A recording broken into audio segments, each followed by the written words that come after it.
Welcome to the end of the world, survivors.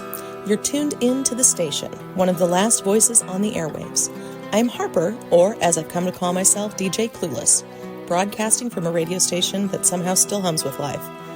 I'm no longer alone, but the work of growing food and establishing contact with others is endless. This is where we fight back, where we build back up again. I'll be your guide through the madness, sharing the locations of safe havens, theories and information about our new world, and the occasional existential crisis that comes with a zompocalypse. The world's gone dark, the dead outnumber the living, but many have started to rebuild some of what we've lost. The only real question is, what's next? Stick around if you're still alive.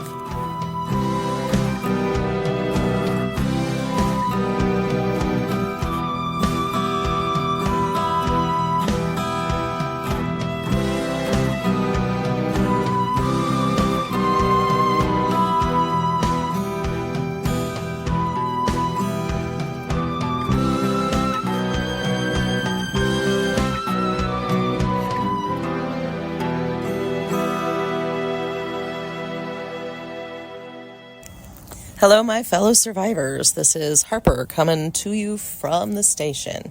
And that song we just heard was It's the End of the World as We Know It, and I Feel Fine by R.E.M. And I gotta tell you, I do not feel fine. We lost contact with anybody that was telling us about the Horde. So we thought we had a day or two. We had already gotten all of the crops in. We had, stashed the horses in the new building.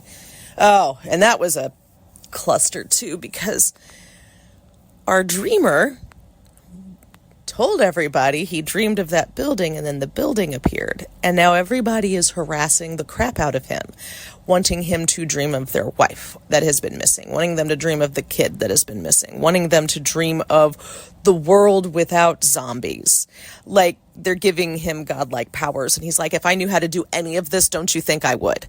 And he doesn't. And he doesn't even know it. Like, it's one of those things where the building was never there before, but it's always been there.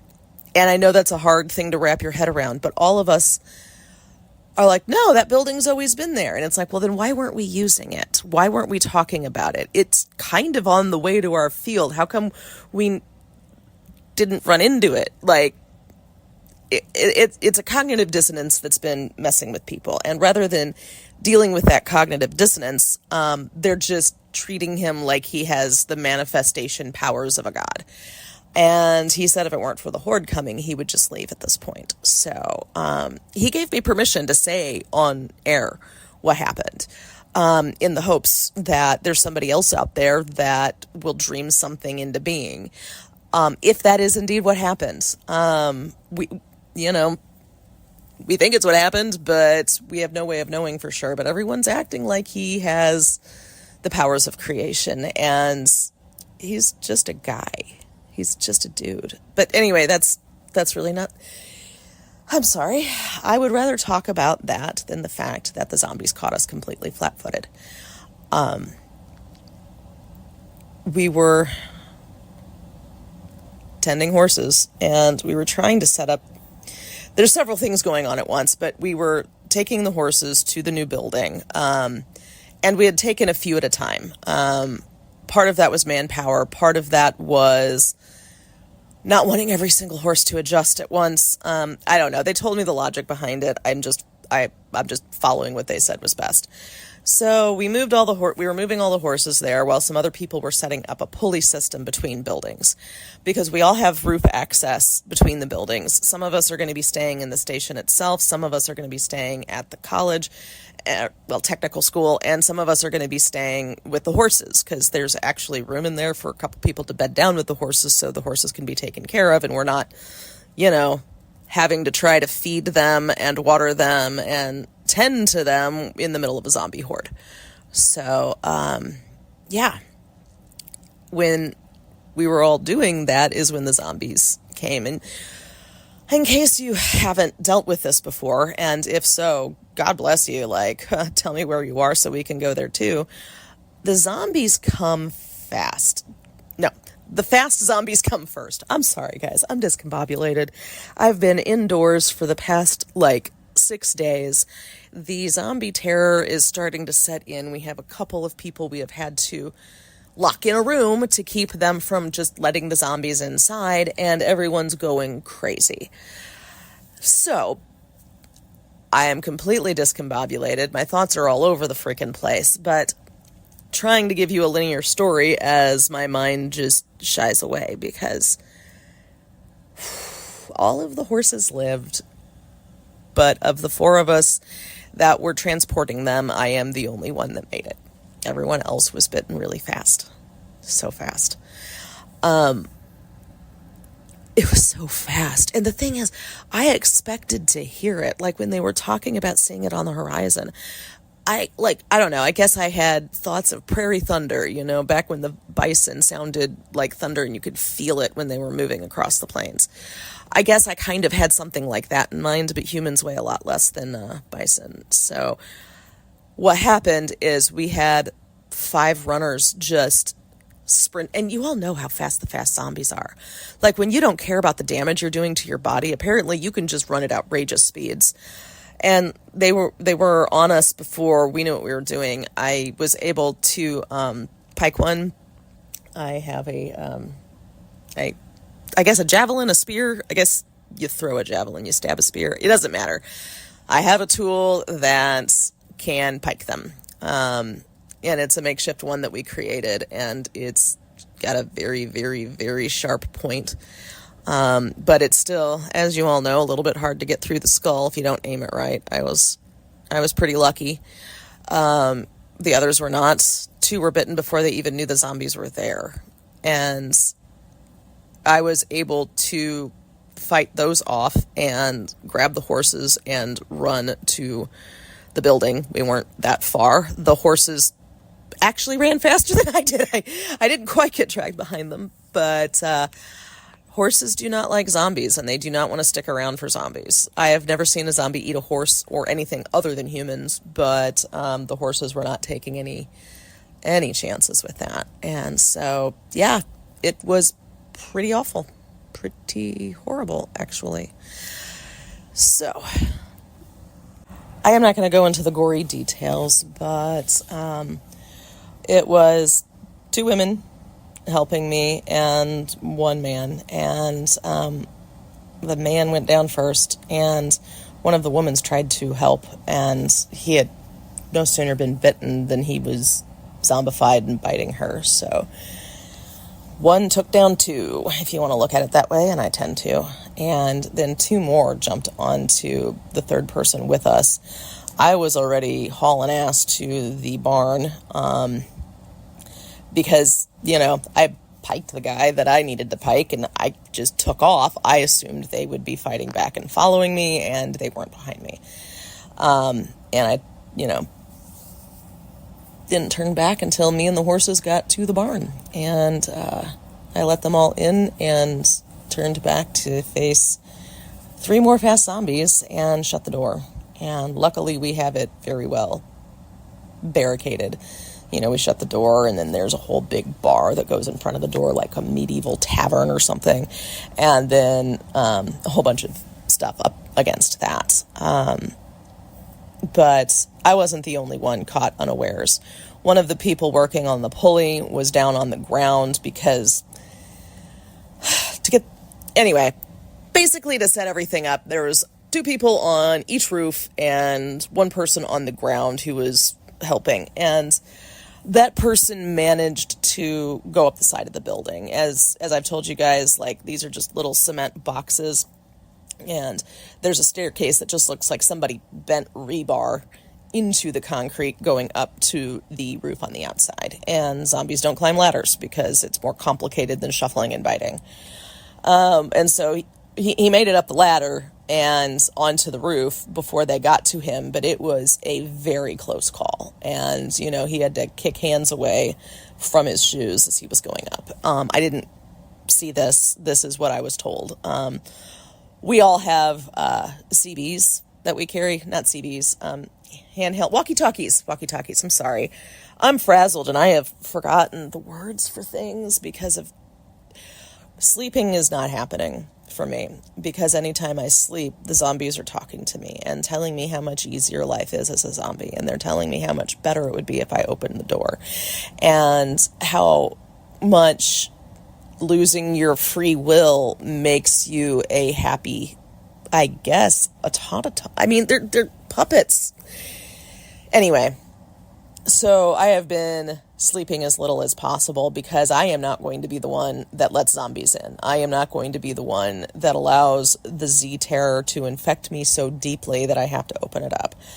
And when it was just a handful of fast zombies moving through, it was not bad. But it's like an ocean of zombies outside. If this is what the Horde looks like after it has split 3 ways, I am not surprised we're not hearing from any of our allies. I'm not surprised we're not hearing from any of our settlements that we have been keeping in contact with, because it's too big. It is too big.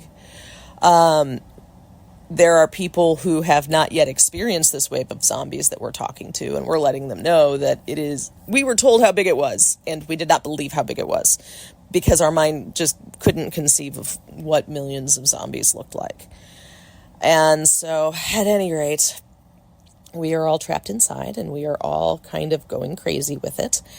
Luckily, one of the pulley systems was set up to where we can share supplies to the barn. There is not a pulley system between the station and the other place, but they are trying to figure out a way to set something like that up without being able to get on the ground to do it. Which, you know, they have tried various things, but so far they aren't having very much luck. Now, the good news is most of the food is at the technical college, and the food that I kind of ferreted away early on that we have left is still at the station. And the station had one room that we kept full, and so for the 7 of us staying at the station, we have enough food for the next 3 or 4 weeks. And I am hoping the reason we have radio silence from our allies is they are hunkered down and just letting the zombies move through. That is my hope, but as anyone who is alive in the zombie apocalypse can tell you, hope is a lying bitch. Hope is not a good... Hope can just cut you to ribbons in a lot of ways, because hope lies, and hope lies because we need to survive, and hope lets us do that. Now, I will say it's not hopeless. We are surviving. There are a couple of people here, 1 at the station and 2 over at the technical college, who don't have Z-fear. Like, they don't freeze when they see a dozen zombies. They don't have the overwhelming urge to open doors. They are not, the Z-fear just does not affect them. I am chalking this up to either some sort of genetic anomaly, or as various people have various extra abilities happening, I am thinking maybe this is one of them. Like, surviving the Z-terror is one of these extra abilities. That's my guess. But it doesn't matter. We have them, and they are making sure that the doors stay closed. The one that's at the station is actually sleeping in front of the door at night, because they can actually sleep. I'm so envious. I want to sleep, but I am worried if I sleep that they will infect my brain and I will succumb to opening the doors. And again, I'm not going to be the one that does that. I will probably have my heart explode from caffeine, but that's okay. That is okay. Anyway, from what we have been hearing from the technical college, they have had quite a few people that they have had to lock up. And, you know, when they're locked up without a choice, they're fairly calm. But the second they get out, they're going for the front door to let it in, let the whole horde in. And so it's not quite as cruel as it sounds, because they're actually pretty happy in their little room. It's only when we let them out of the room that they are actively working for our destruction, I guess. I don't know, guys. I'm tired. I'm so tired. And I'm so tired of the zombies. It's just endless. You know, I was really trying so hard to treat this as like bad weather. You know, the zombie forecast is like a hurricane forecast or the tornado watch that we always had. You know, it's not, though. It's not. Because we can't track it like we track weather because it's unpredictable. We didn't know it was going to split 3 different ways. You know, we don't know what the zombies are going to do next. Like, sometimes a horde will move through and we have no idea where they came from or where they're going. They seem to have a pretty good idea, which is really unnerving, and more than a little upsetting, you know, but this is all upsetting. I am normally able to handle this stuff with a much clearer head, but the lack of sleep is wearing me down. The lack of sleep has most of the hope and most of the, oh gosh, I don't want to say will to survive because I still have that, but my brain is telling me over and over again how much harder it is than we thought it would be, how much rougher it is than we thought it would be. So, you know, anyway, so we are surviving. One of the things that we have been doing is we have been reading books aloud to each other. We don't have TVs. Like, we have enough power to keep everybody comfortable and, you know, keep the things working that we need working, but like, we're not going to, TV time is not happening. So we're reading to each other, we're playing different games, we're doing things to try to take our mind off of it. You know, we have one woman who's teaching people how to cook, you know, so we're keeping busy, but it's very forced, you know, everybody feels very brittle right now. You know, everyone feels like they're just 2 bad shakes away from having a breakdown. And I know I am.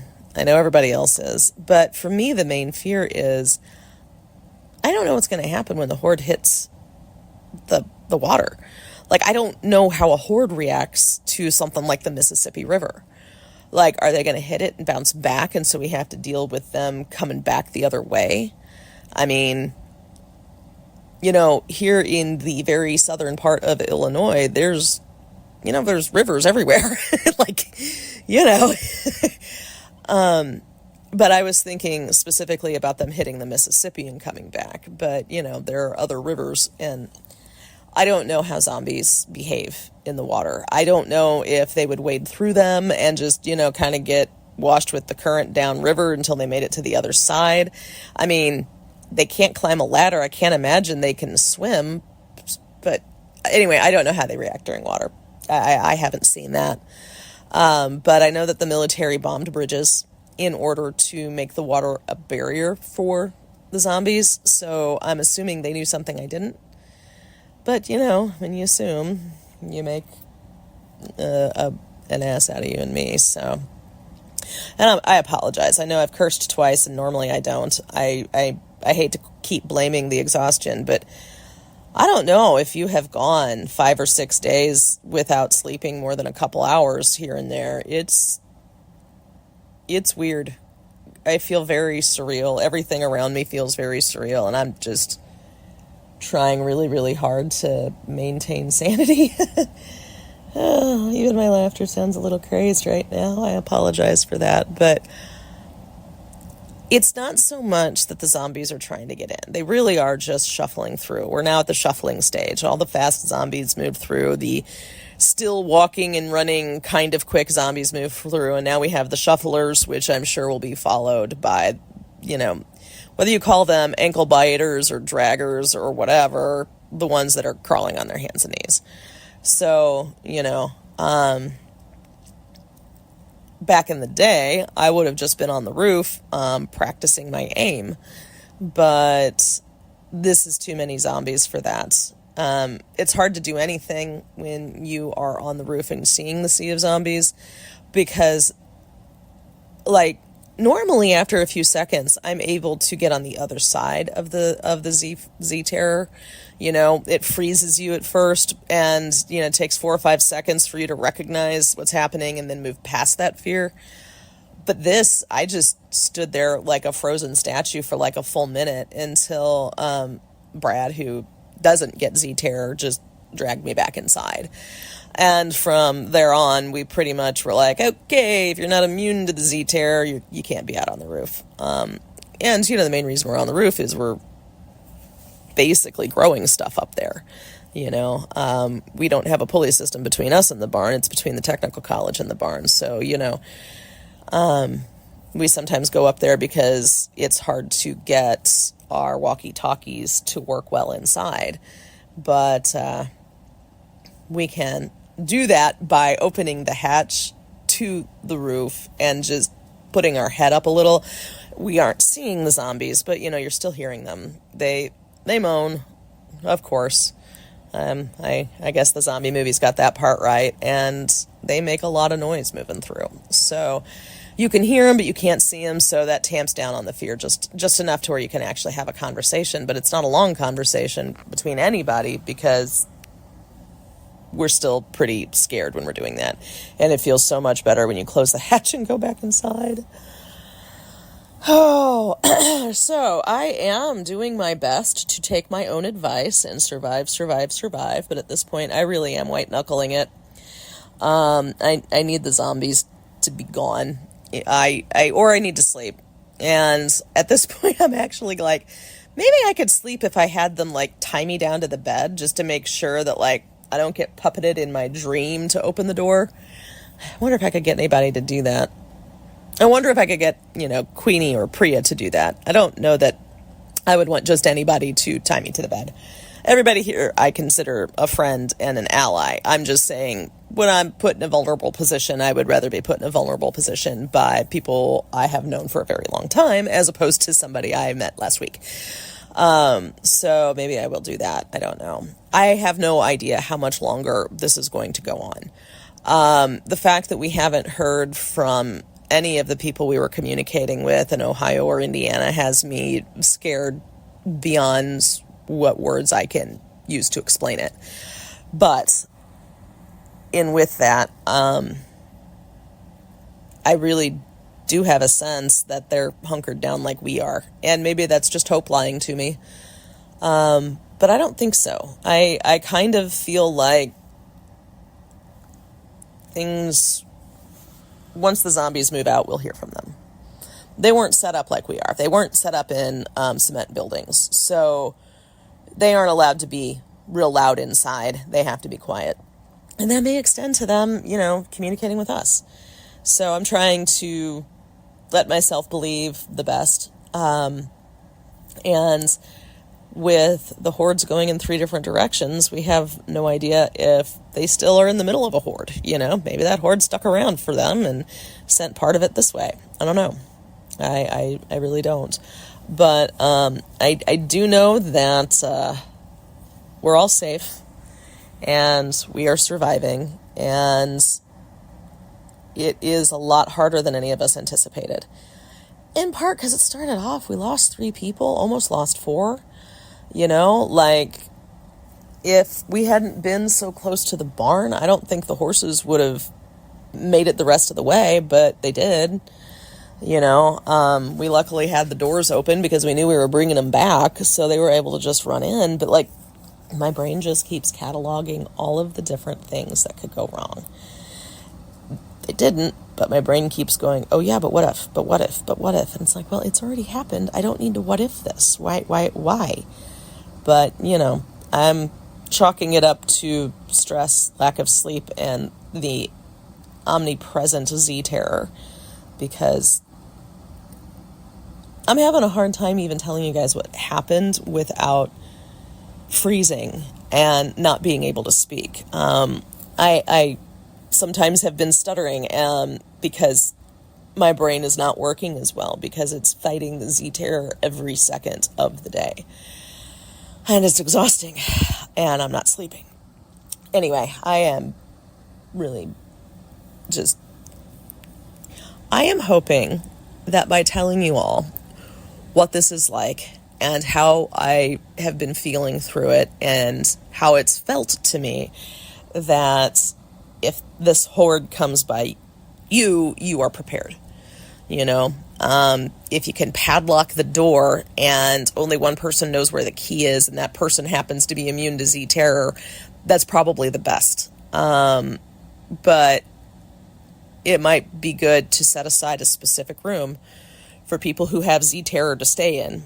So, because from our experience, if they're locked in a room, once they're in that room, they quit trying to get out, and they're actually themselves for the most part again. The second they're out of that room, they're trying to open the doors.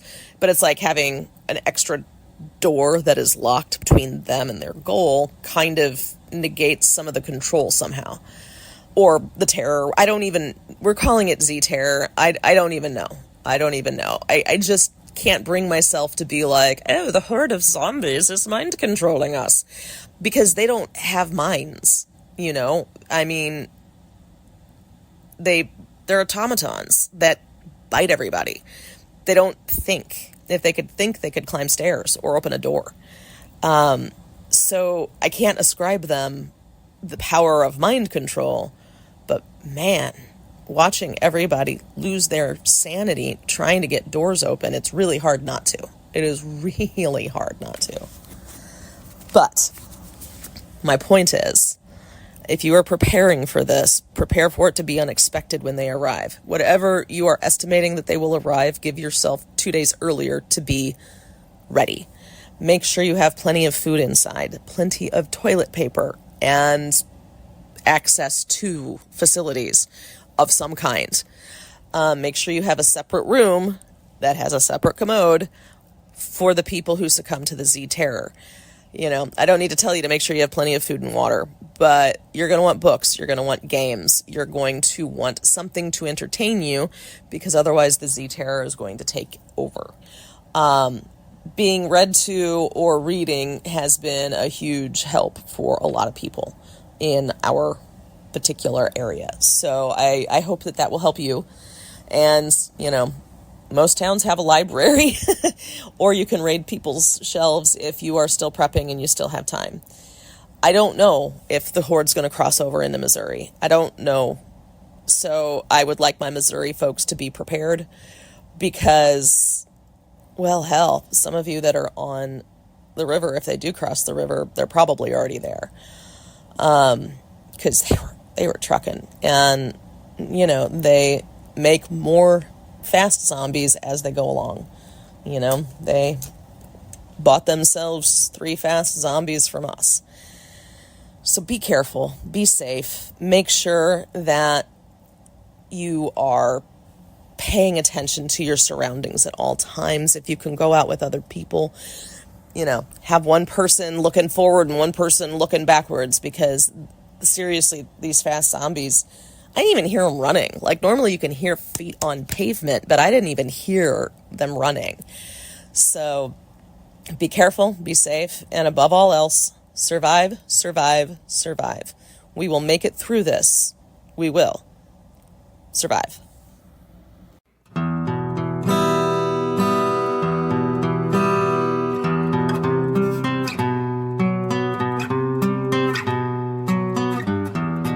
This is Harper signing off for now. Remember, the world is still turning, even if it feels like we're standing still. Survive, adapt, endure. As the dust settles, we are rising again. We are rebuilding from the ashes. Until then, keep moving, keep fighting, and whatever you do, survive.